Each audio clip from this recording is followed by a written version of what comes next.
we are going to mobile fraud and discussion of it with guys from AppsFlyer. Hey guys, how are you? Hi, Igor. Thank Hello. you. Thank you for the introduction. And I have to argue that nothing is more important than food discussions. And I'm feeling pretty bad that I wasn't part of the last discussion.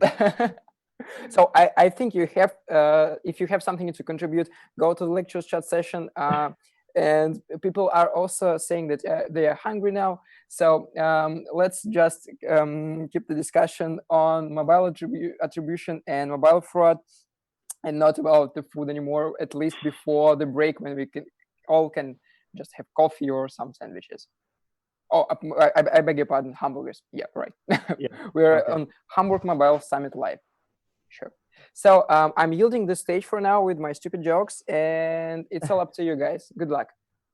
Thank you very much, Igor. And as we said, we're always happy to hear about hamburgers and frankfurters. But let me introduce the great people that are here in the panel with me. My name is Michel Hyatt, and I'm the product marketing manager for Protect 360, AppsFlyer's fraud protection solution.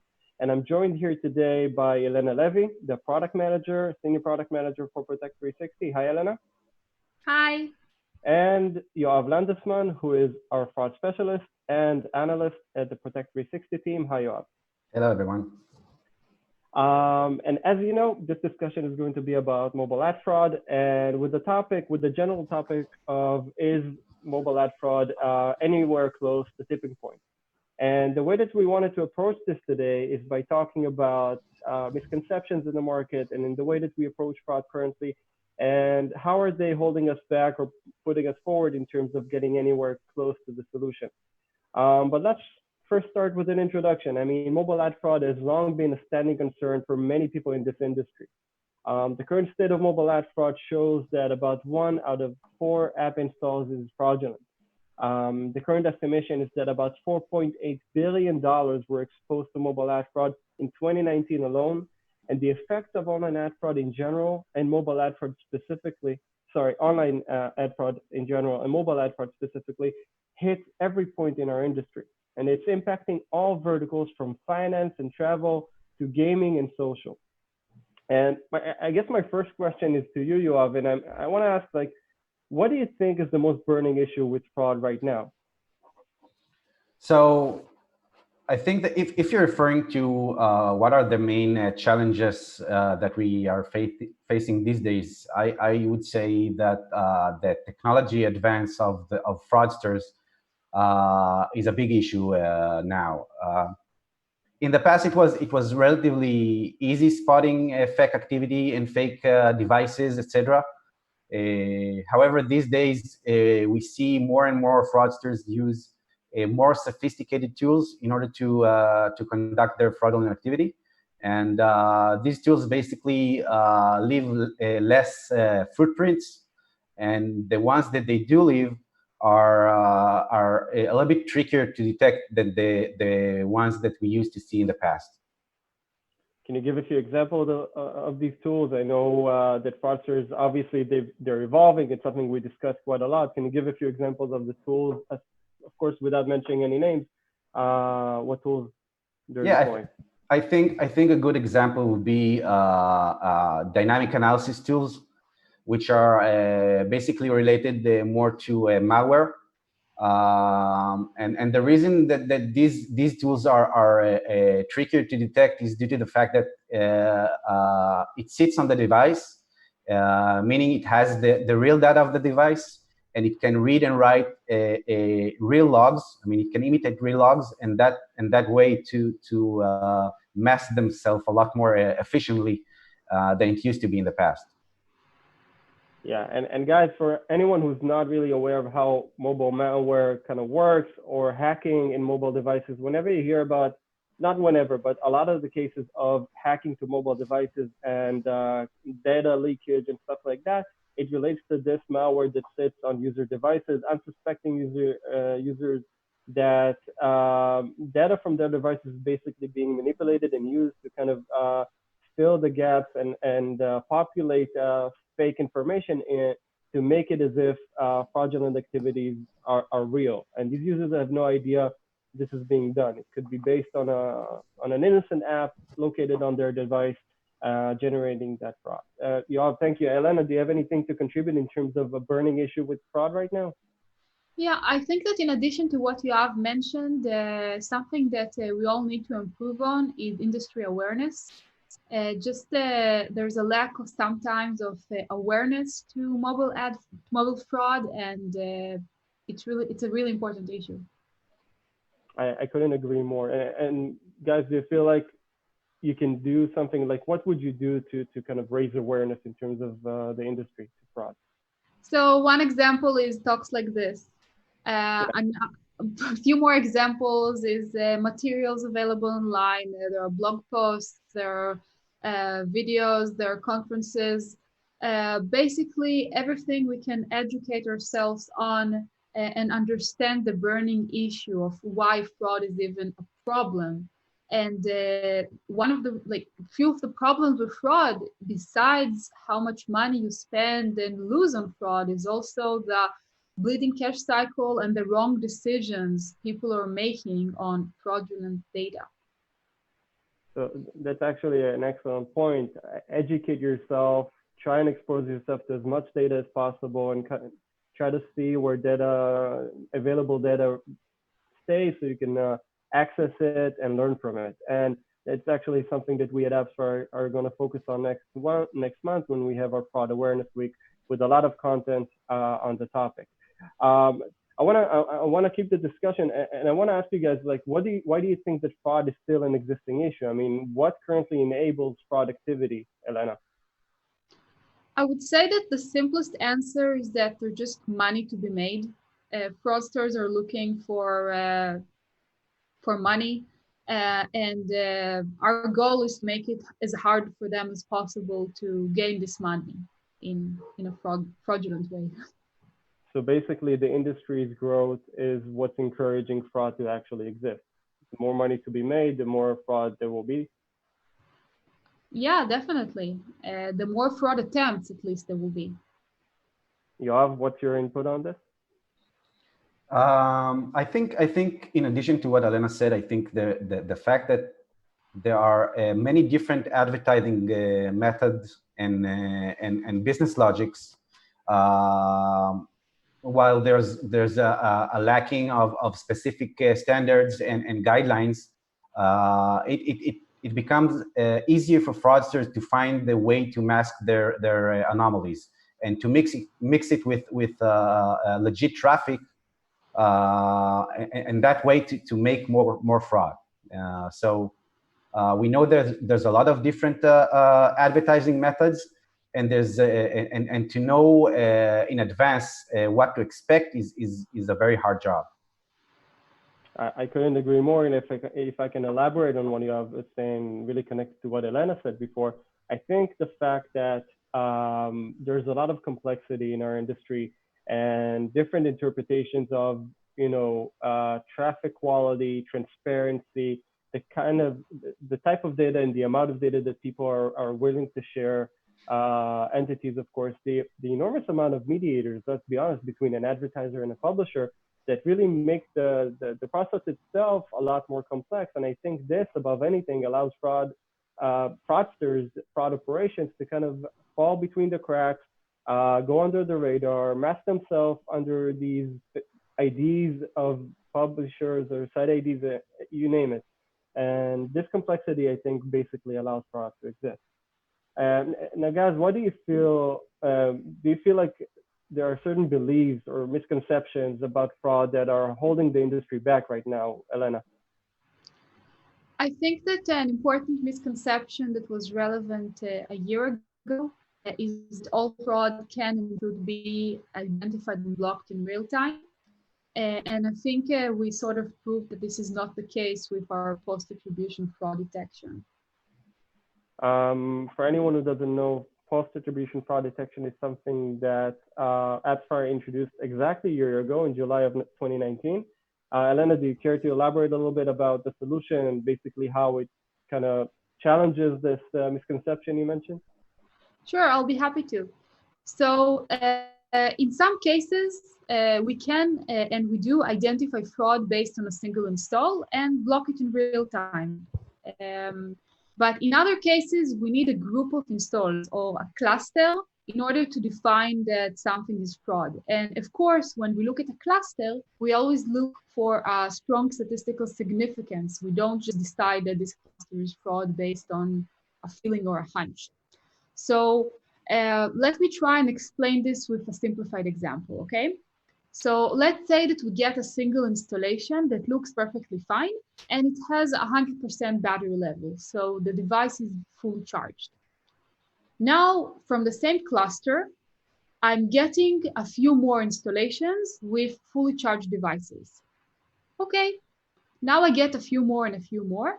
And at some point, it becomes just statistically improbable that this is legitimate traffic. This is normal users with normal real devices. Okay? Now, the moment we identify that this cluster is actually fraudulent, we take action and we block any future installs from this cluster as long as this remains the case. But remember that a moment ago, we weren't able to say that the first installation is fraud. Well, we now know that it is definitely fraud because it's part of the same cluster. So what we do is we mark these installs that are part of the cluster, are part of exactly the same fraud, and we mark them as post-attribution fraud because we were just not able to block them in real time. Okay, so it's basically the system's way of kind of teaching itself and always being alert for new fraud patterns, right? Yes, and it's also acknowledging that it's always been there in a way, but now we take ownership and we say, okay, these several installs or this group of installs that we based our decisions on are also part of exactly the same fraud pattern, and therefore customers shouldn't be charged for them. Excellent. You have any other misconceptions that you think that you can think of? I think that in terms of research, and I'm talking about networks currently. I think that some networks believe that if they have strong relations with their publishers, or if they have technical abilities, that they are covered, and they don't need to allocate resources in order to keep on researching and analyzing and detect fraud. And the problem is the fact that we know that fraud is evolving on a almost monthly basis in this industry, and I think that research has to be made continuously, and it shouldn't be stopped once you think that you're covered, because fraudster will someday understand your abilities and your business, and will know how to manipulate that as well. So yeah, exactly. Like keeping a blind eye just because you trust someone or just because you have absolute faith in your technology doesn't mean that it's not going to be attacked one day from one angle. And I think a great example for this is another type of industry misconception, is the belief that CPA campaigns are the solution against mobile ad fraud. And let me explain what CPA is to whoever doesn't know. CPA means cost per action. And when you talk about mobile apps, the usual measurement or campaign method is CPI, cost per install. And cost per action basically rewards your publisher or network, or whoever you work with, your media partner, based on the actions that their users manage to deliver inside the app itself after the install point. Now, why do you think this may have been true? I mean, the fact that CPA managed to prevent fraud, but this may have been true, but in the early days of app advertising, is this still a relevant claim, guys? Yoav? Well, the short answer is no. And the reason is because CPA campaigns are just as profitable as CPI campaigns, and even more. And I can give a short example. Let's say a fraudster wants to gain $20 from faking CPI campaigns. In order to do that, he would probably need to fake around 10 installs. But if he wants to make the same amount of money, the same $20, and do it by faking CPA campaigns, if he has the ability to do so, he needs only to fake one or maximum two events, because the bids of CPA campaigns are usually much higher than CPI campaigns, and that's a key for a fraudster to target CPA campaigns and not only concentrate on CPI ones. Elena, anything to elaborate on this? I do want to point out that we are blocking CPA or in-app event fraud, and we actually see these fraud attempts in our system. And basically, why do you think the CPA campaign stopped functioning as a protection method, Yoav? Well, I think CPA fraud, it's not a new thing. CPA fraud is the only change is the scale. Most of the campaigns are CPI ones. Not all clients are using CPA campaigns, and what we know is that recently more and more clients are going that way towards the CPA campaigns, and that means that CPA fraud would be also in high scale. So I think that is a point. So basically, fraudsters are evolving as the industry evolves itself. The more advertisers are shifting to integrate more CPA campaigns rather than just CPI, fraudsters will basically, again, we follow the same basic assumptions that we mentioned at the beginning, that wherever the money is, fraudsters will go there, right? Exactly. And Elena, how do you see it from your angle? So I completely agree, and I want to point out that fighting fraud is basically an arms race, and the more sophisticated anti-fraud solutions become, and the better fraud protection they give for CPI, then fraudsters who still want to gain have basically no choice but to up their game as well, and go into more and more advanced type of fraud and hide it better. And CPA fraud falls exactly in this category. It requires fraudsters to understand much more about the customer business and in-app events, and it requires anti-fraud solution to up their game as well and identify this fraud and give good protection to it. So guys, it sounds like fraud is something that we can't really run away from. Does this mean that advertisers should just drop everything and stop their advertising efforts? Definitely, yes. I think we should all do. No, I think that there will always be fraud, but there will also always be anti-fraud solutions. And the most important thing the industry needs to know is to be aware of fraud, to be aware of anti-fraud solutions. Personally, I think all three of us can recommend Protect 360 as a good solution. But basically, being aware of it and knowing about it, either you do it in-house or use any other solution is a good start. I mean, definitely, you have to protect yourself. I mean, at this day and age, anyone listening to this lecture, specifically in this panel, you have to be aware that fraud is out there, and you have to kind of understand that wherever you may be, whatever scale you operate on, it's going to come from somewhere. So being protected is something that needs to be there in the discussion. Now, of course, all of us are talking about Protect 360, but there are many solutions. You have to be safe. You have to protect your business. And I want to take this into looking forward to the future. I mean, we spoke about challenging beliefs and debunking misconceptions. Are there any other misconceptions that you think we should challenge moving forward? I mean, everything we discussed is something that is really right now in here and is already in the discussion. Anything that moving forward we should really challenge, Elena? I think that there is a misconception in the industry that you should keep your publisher or site ID or other information a secret, when in fact sharing this information will provide better transparency and better capabilities for anti-fraud solutions.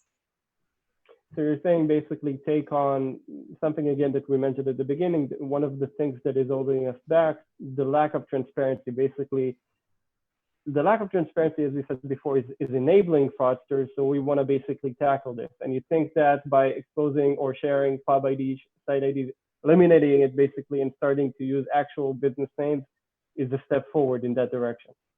Exactly, because one of the things that we mentioned before is that the complexity and the lack of transparency is one of the reasons fraudsters flourish in this ecosystem. And the moment we remove some of these boundaries, it will be much easier both for advertisers to make smart decisions and for anti-fraud tools to fight fraudsters. That's very interesting. You have anything to add?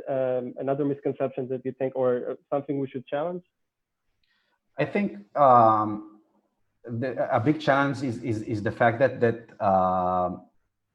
not all anomalies that we see from our end are anomalies that are driven by attribution fraud.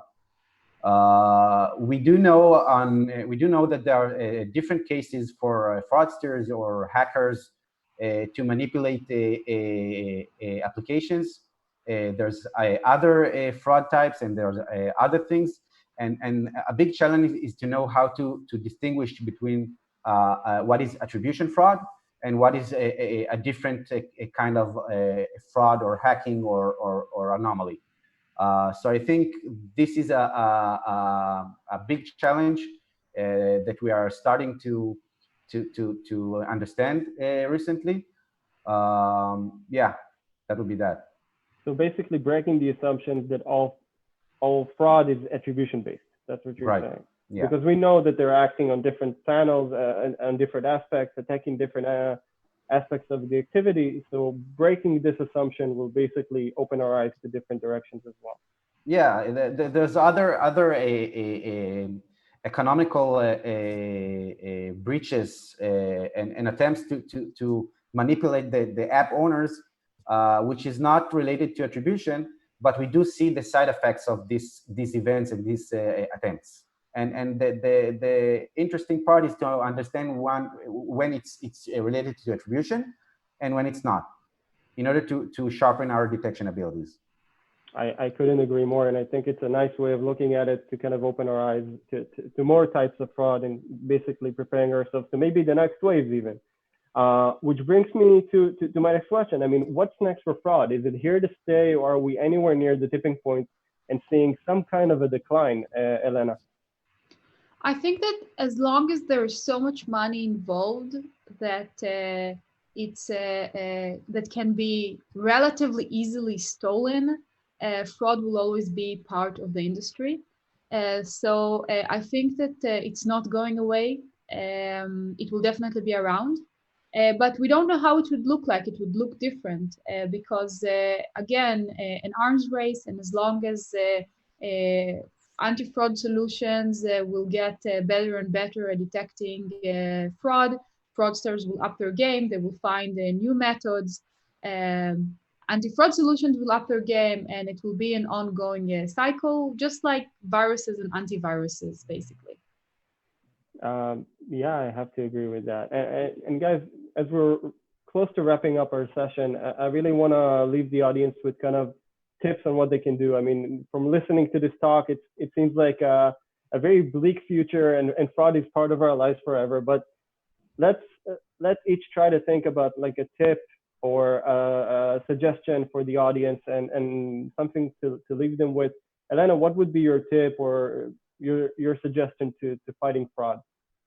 I think that my main tip would be to always be aware of fraud. Just being aware of it is already a huge step. And always ask yourself why. What is the potential gain of the fraudster? This helps you as an advertiser or a publisher to keep this in your head and always try to think where fraud can come from. So if you understand their motivation, you can basically take them on at the beginning, nip them at the bud. Exactly. Excellent. Yoav, your point? I think some basic points like know your KPIs, know and understand the conversion rates, know what to expect from the media sources that you're buying traffic from in terms of fraud. And in short, don't go and buy blindly, and keep on monitoring. And I think the last thing that I can think of is, as you said earlier, there are a lot of good anti-fraud companies and tools out there.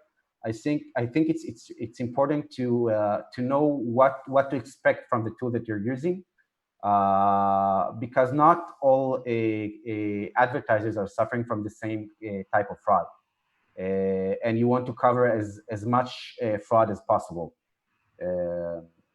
So that's that. So that's actually a great tip. I mean, guys, when it comes to, I'm going to take one line from what you said. You have don't buy blindly. It doesn't apply only to the traffic that you're buying, but also to the fraud solution that you're opting for. I mean, not all fraud solutions are made equal. Some of them, all of them are part of the good fight, I have to say. And some of them will cover one aspect of your activity, another will cover another aspect of your activity. So when you don't buy blindly your fraud solution as well. I mean, pay attention to what you're buying, be aware of the protection that you're opting for, and do the homework before you move forward. I mean, I think it's a lesson for all of us in terms of, in all aspects of marketing and mobile advertising. And I think it's a great point to finish with, because stay aware, be aware, stay alert, stay safe, obviously, which applies to everything these days. And really keep a close eye on your activity to make sure that you're getting the best out of it. And thank you, guys. We really appreciate everyone that's been listening. We hope it was insightful. Thank you, guys. This was a great one, and kind of great guide for people who are buying and how to avoid fraud and stuff. Thanks a lot for the insights and your thoughts. We actually have a couple of questions on the lectures chat section on WNHub.io. So if you mind answering, can I? Sure. Yeah. As long as we have time.